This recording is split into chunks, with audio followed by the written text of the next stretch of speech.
Première parution de la semaine, les quotidiens s'intéressent à la situation en République démocratique du Congo.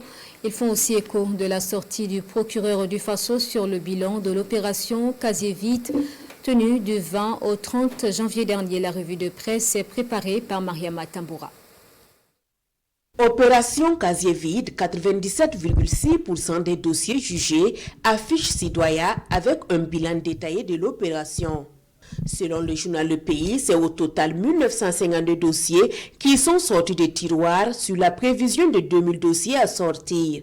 Après un bilan satisfaisant, une prolongation annoncée, titre l'observateur Palga. L'Obs qui rapporte également que le procureur du Faso a informé qu'une session extraordinaire de jugement du pôle spécialisé dans la répression des infractions économiques et financières et de la criminalité organisée se tiendra du 6 au 25 février 2025.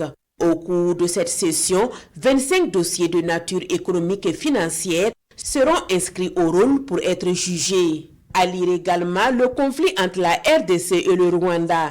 L'histoire est-elle en train de se répéter, s'interroge l'observateur Palga. On se rappelle seulement qu'en 1997, c'est le même scénario qui s'était écrit avec le même acteur principal, le Rwanda de Paul Kagame. Alors que le pays des 1000 collines soutenait l'alliance des forces démocratiques pour la libération du Congo de Laurent Kabila, qui, après de longs mois, finira par entrer à Kinshasa le 17 mai, trouvant une capitale désordonnée après la fuite de Mobutu, rongé par la maladie et lâché par ses différents soutiens.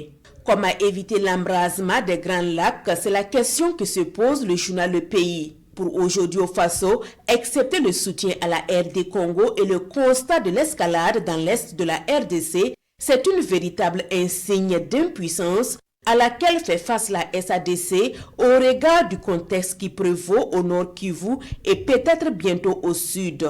La gâchette de l'Afrique, comme l'appelait France Fanon, s'est mise à cacher du feu sous les coups du M23, qui, pour la déculasser au risque d'embraser la sous-région, s'interroge aujourd'hui au Faso.